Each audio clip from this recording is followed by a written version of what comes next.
Hello guys, what's up? So I'm back again for another tutorial video. So in this video, I will gonna show you how you can change your screen display resolution on PC or laptop, so if you are interested then keep on watching.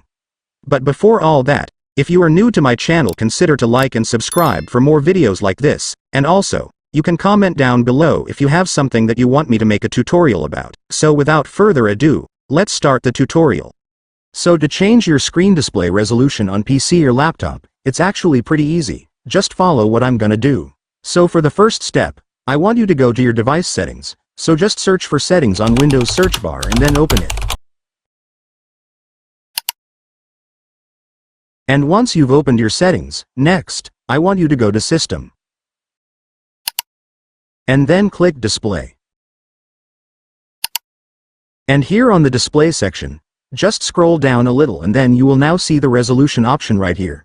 So just click this drop down and then you will now see many resolution option you can select, so just select whatever you like. And then that's it guys, it's done. Congratulations, you have now changed your screen resolution just like that. And so that's just how you do it guys. Now that you've watched this video you can now do it yourself. So that concludes our tutorial video for today. I hope it helped you. Thanks for watching, goodbye.